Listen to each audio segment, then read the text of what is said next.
N'hésitez pas à interrompre avec des questions. Donc, le plus d'étudiants. Donc, là, il s'agit de quel algorithme?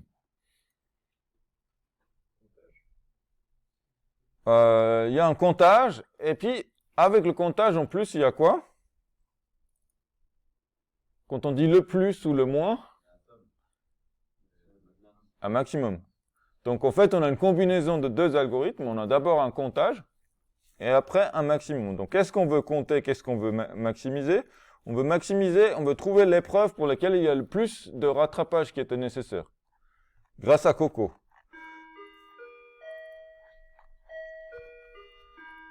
Donc, vous prenez vos pauses quand vous voulez. Moi, je continue. Donc, on veut compter, en fait, combien il y a des trous dans chaque colonne. Vous voyez, combien d'étudiants doivent rattraper.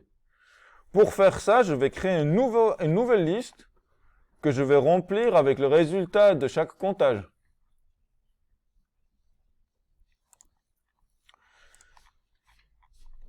Et puis, une fois que j'ai compté, donc j'ai compté par exemple ALP, il y en a 12, droit, il y en a 5, DWeb, il y en a ça, TPR, il y en a 13, je vais faire le maximum de ces deux-là, et ça va me donner le nom du cours. Donc, il y a une première étape où je vais transformer ce tableau 2D, je vais générer une nouvelle liste qui contient que le nombre d'étudiants pour chaque cours.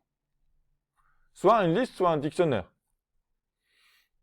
On va d'abord faire avec une liste. Une fois que j'ai ma liste, ça revient une question de maximum sur une liste. Maximum, on veut trouver la position, à la différence où on veut trouver la valeur. On a vu ces variantes déjà du maximum. Donc, première étape, c'est de compter pour chaque cours. Donc, je vais l'appeler pas interaction, je vais dire le titre de l'exercice, je crois, c'est le plus d'étus, le plus d'étus. Donc, on va faire une fonction qui est donc du coup ça.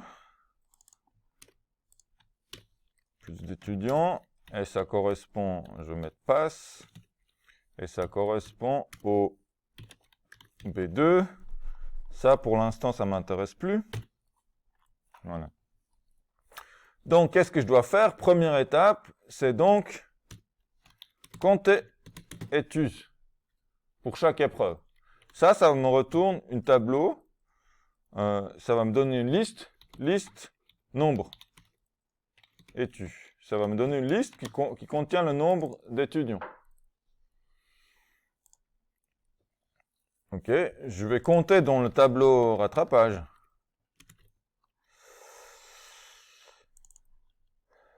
Ok, une fois que j'ai ça, je vais dire pose max, c'est-à-dire le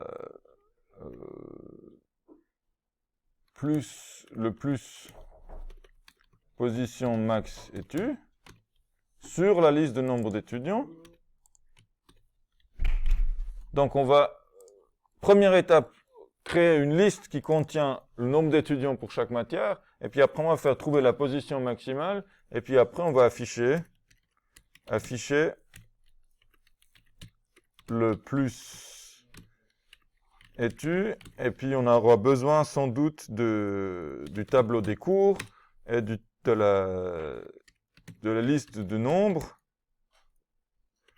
Peut-être pas de la liste de nombres, on aura besoin dans cours, on va prendre la position max, et dans liste nombre, on va aussi prendre position max, ça nous donnerait le nombre d'étudiants. C'est les deux infos dont on aura besoin pour faire notre affichage. Vous voyez, c'est l'affichage, c'est de dire le cours, machin.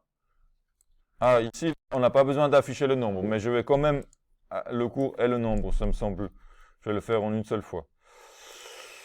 Donc, la position ici, donc, je vais définir les fonctions, déjà les squelettes pour que ça compile. Pour que je n'ai pas d'erreur. Compter étudiants dans tableau. Pour l'instant, ça retourne quoi? Un tableau vide, une liste vide. Je vais trouver la position max dans liste nombre. Ouais. Et là, en fait, on pourrait aussi juste appeler ça position max parce que ça revient au même, quelle que soit la liste, si vous voulez. C'est une liste d'entiers, une liste de numéros, on peut trouver le max. Donc, je vais l'appeler plus position max, c'est une fonction réutilisable. Et puis après, affichage. Donc là, pour l'instant, on retourne -1. Et puis après, on a une fonction d'affichage qui a le nom du cours et nombre étudiant et qui va juste nous faire un print de ça. On ne va pas prendre du temps pour faire la mise en forme pour l'instant. Bonne pratique, je trouve aussi en épreuve de faire ce genre de choses, de mettre ça joli à la fin. Si vous ne savez plus avancer avec les algorithmes, vous faites les affichages. Est-ce que ça compile? Non. Qu'est-ce qui se passe? Qu'est-ce qu'il me dit? Pose max reference before assignment. Ah oui, donc du coup, maintenant, j'ai une variable qui s'appelle pareil que la fonction. C'est toujours une mauvaise idée. Donc, je vais l'appeler juste position. Ou pourquoi pas, position. Position et position. Je reteste. Il est toujours pas content. List index out of range. C'est normal parce que pour l'instant, je retourne une liste vide. Ici. Donc, on va s'attaquer à ça. Compter étudiant, de toute façon, c'est la première étape qu'on doit faire. Donc, dans le tableau ici, on doit compter combien il y en a de trous dans chaque colonne. Donc, on va parcourir les colonnes. On va prendre une colonne après l'autre et compter pour chaque colonne le nombre de trous. Donc, on a une boucle imbriquée, c'est un parcours par colonne. On va commencer par les colonnes. C'est-à-dire la première boucle, c'est la colonne. D'abord, je fixe la colonne et ensuite, quand la colonne est fixée, je compte tout le reste. Donc, je dis for colonne in range de tab et on prend le shape de 1 parce que la colonne, c'est la dimension 1, la deuxième. Qu'est-ce qu'on fait? Je compte trous. Alors, je vais compter le nombre de trous dans mon tableau avec la colonne. Ça me retourne un nombre. Et je vais stocker ça dans résultat. C'est une liste.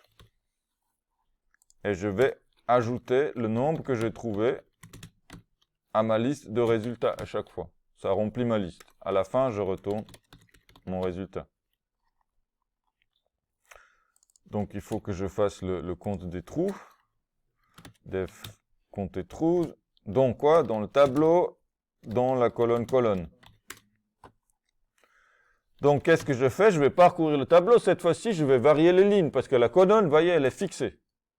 Elle est fixée, elle ne bouge pas. Donc, qu'est-ce que je veux dire? For line in range tab shape 0. Je vais faire quoi? Je vais compter. Donc, l'algorithme de comptage, il faut un compteur qu'on initialise à 0. Si quoi? Si dans mon tableau, à la position déterminée par ligne et colonne, ici, vous voyez, ça c'est la ligne, la colonne elle est fixée. Si ça c'est true, donc if, j'ai pas besoin d'écrire égal true, ça revient en même. Parce que si c'est true, c'est déjà true. Si c'est false, c'est false. Si c'est true, je compte. Sinon, je fais rien. Et je retourne quoi? Je retourne le compteur. Donc là, j'ai fait un peu beaucoup d'étapes à la suite.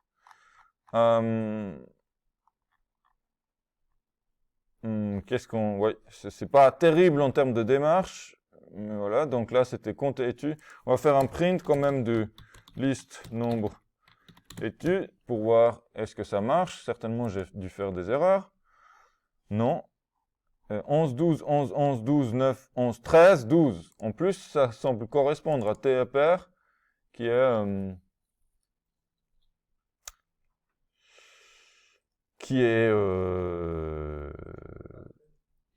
devrait faire 13, oui. Et c'est l'avant-dernière. Donc ça a l'air de jouer. Maintenant, ce qu'il me faut faire, parce que la pose max return -1, c'est évidemment pas ça. Donc là, j'ai un algorithme de maximum où je dois trouver la position dans une liste. Donc, qu'est-ce que je vais faire? Je vais initialiser ma position à quoi? À 0. Je prends la première pour l'instant. Je fais la boucle. Valeur for nombre in list, c'est une liste de nombres. If list, if la valeur à la position max actuelle. Donc, en fait, je dois parcourir les positions plutôt que directement les valeurs. Donc, je veux dire pos candidat. C'est une position qui est candidat à devenir le maximum dans le range de la longueur de la liste. Si la valeur à la position candidate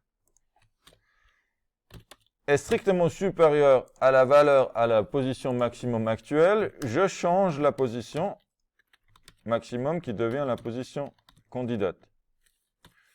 Et je retourne la position à la fin. On reteste. Donc là, j'ai TEPR 13. Donc là, ça marche, ce print-là. Voilà.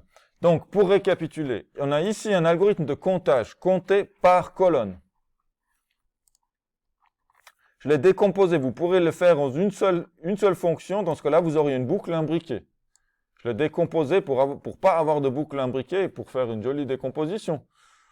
Pour moi, c'est plus facile à raisonner. Mais si vous voulez faire tout dans une boucle imbriquée, pour moi, ça va aussi si vous en sortez. C'est un peu moins décomposé, mais là, on va pas être... voilà, on est content si vous y arrivez. Voilà. Et puis, on va mettre tous les résultats dans une liste. Du coup, on a une liste maintenant, une liste de nombres. Et là, il s'agit d'un algorithme de maximum comme on aimerait que ça soit déjà acquis, de trouver la position qui correspond à la valeur max dans cette liste. Et une fois qu'on a cette position, on fait l'affichage. Voilà, je vais juste enlever le print ici. Et c'est tout ce qu'il y a pour le B2.